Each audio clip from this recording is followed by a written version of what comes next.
नमस्कार. अर्चना चॅनलमध्ये तुमचं स्वागत आहे. आज मी तुमच्यासाठी एक पारंपरिक औषधी घेऊन आलेली आहे. ती म्हणजे आडुळशाचा काढा. आज आपण रोगप्रतिकारशक्ती वाढवण्यासाठी आडुळशाचा काढा पाहणार आहोत. आडुळसा ही एक औषधी वनस्पती आहे. या काढ्यामुळे खोकला, सर्दी, कफ, डोकेदुखी लगेचच बरा होतो आणि जिभेची चव येण्यास मदत होते. रोगप्रतिकारशक्ती वाढवण्यासाठी हा काढा रामबाण उपाय आहे. चला तर पाहूया हा काढा कसा बनवायचा. या झाडाची ओळख तुम्हाला होण्यासाठी मी या झाडाचा व्हिडिओ तुम्हाला दाखवत आहे, जेणेकरून हे झाड सर्वांनी आपल्या अंगणात लावावे किंवा कुंडीत आपल्या घरात लावावे, कारण गॅलरीमध्ये लावावे, कारण याचा सर्वांनाच उपयोग होणार आहे. आणि सर्दी खोकला तर हा आपल्याला नेहमी होतच राहतो वातावरण बदलामुळे, किंवा मुलं स्कूलमध्ये जातात, मुलांना होणारं व्हायरल इन्फेक्शन, त्यामुळे तापावर पण हा रामबाण उपाय. चला तर आपण पाहूया हा काढा कसा बनवायचा. तर बघा, इथे मी आडुळशाचे 4 ते 5 पानं घेतलेले आहे, स्वच्छ धुवून घेतलेले आहे. हा काढा म्हणजे एक प्रकारची संजीवनीच आहे आपल्यासाठी. हा काढा सर्वांना चालतो, लहान मुलांपासून तर म्हाताऱ्या लोकांपर्यंत हा काढा कोणी पण घेऊ शकतो. या काढ्यामुळे पचनक्रिया सुधारते, भूक लागण्यास मदत होते. जुना खोकला असेल तरी पण या काढ्याने जुने खोकल्यावर पण खूप आराम पडतो.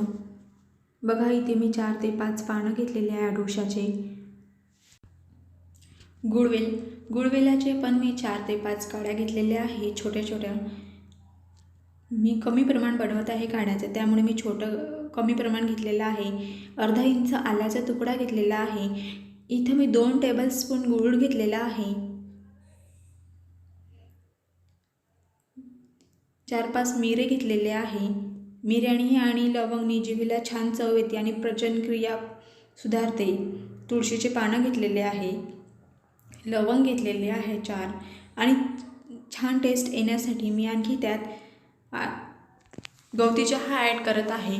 ते ऑप्शनल आहे, तुम्ही नाही घेतला गवती चहा तरी चालेल.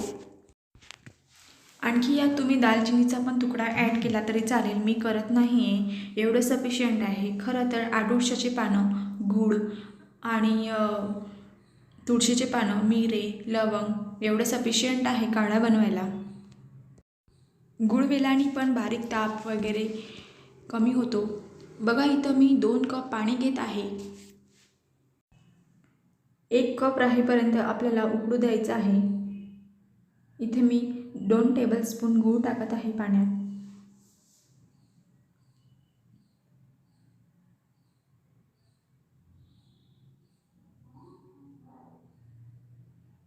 गुळवेलाच्या 4-5 काड्या,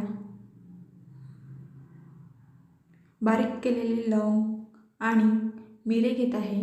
त्याला मी थोडं ठेचून घेतलेलं आहे, कारण त्याचा अर्क पाण्यात छान उतरेल म्हणून. तुम्ही अख्खे पण टाकू शकता, पण आपलं काहीही सामान वेस्ट नको जायला म्हणून मी त्याला ठेचून त्याची पावडर बनवून घेतलेली आहे. इथं मी आलं पण टाकत आहे. आलंही थोडं ठेचून घ्यायचं किंवा खिसून घेतलं तरी चालेल.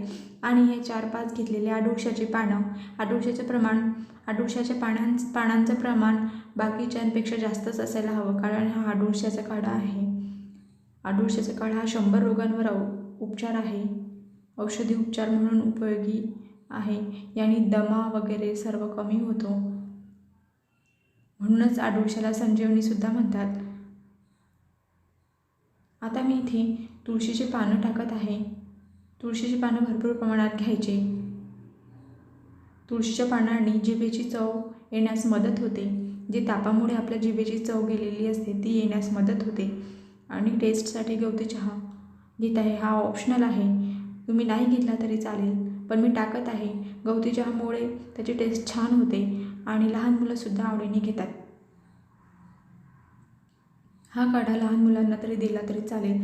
ॲलोपॅथीचा उपचार आपण करून करून किती करणार आहे. लहान मुलांना वातावरण चेंजमुळे किंवा स्कूलमध्ये व्हायरल इन्फेक्शन होण्यामुळे नेहमी सारखं खोकला सर्दी होत राहतो, त्यामुळे हा घरच्या घरी रामबाण उपाय आहे. हा मुलांना चमच्याने दिला तरी चालेल.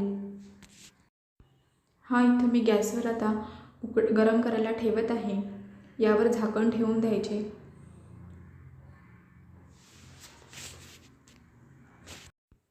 यावर झाकण ठेवून या काढ्याला चांगली उकळी येऊ द्यावी।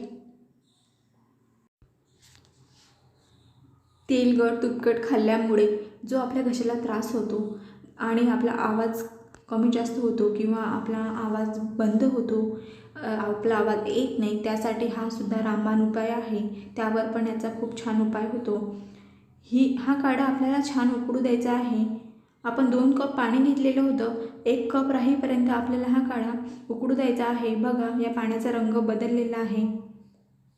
चांगला खडखडून उकळ्या येऊ द्यायच्या आहे या काढ्याला। छान तुळशीच्या पानांचा, गुळवेलाचा, आल्याचा आणि लवंग, मिरे, गवती चहा याचा अर्क त्या पाण्यामध्ये उतरू द्यायचा आहे। आणि हा काढा बनवताना घरात खूप छान सुगंध येतो आणि सर्वजण हा काढा आवडीने घेतील, इतका छान टेस्टी हा काढा बनतो। आणि एकदा हा काढा आपण घेतला की आपण हा नेहमी काढा घेतो, कारण याचा आपल्याला इतका छान इफेक्ट होतो। आणि त्यांना गायनाची आवड असेल, जे सिंगर असतील, त्यांनी पण हा काढा घ्यायला काही हरकत नाही। त्यांचा आवाज पण क्लिअर राहतो। त्यांना कोणतंही इन्फेक्शन होण्यास काही भीती नसते। काही थोडं थंड कमी खाण्यापिण्याने ज्यांना घशाचा त्रास होतो त्यांनी पण नेहमी हा काढा घेतला तरी काहीच हरकत नाही। याची कोणत्याही प्रकारची कुठलेही साईड इफेक्ट नाही। यात थोडी आपण हळद टाकणार आहोत आणि तुम्ही मीठही टाकू शकता, पण मी इथं मीठ वापरत नाही आहे। नाही टाकलं तरी चालेल, पण तुम्ही थोडं मिठाचं प्रमाण वापरल्यास काही हरकत नाही।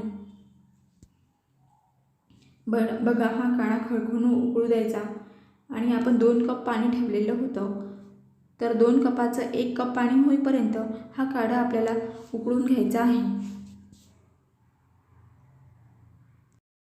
इथे आपला काढा बनवून तयार आहे। बघा इथं मी 2 कपाचा 1 कप होईपर्यंत काढा उकळू दिलेला आहे।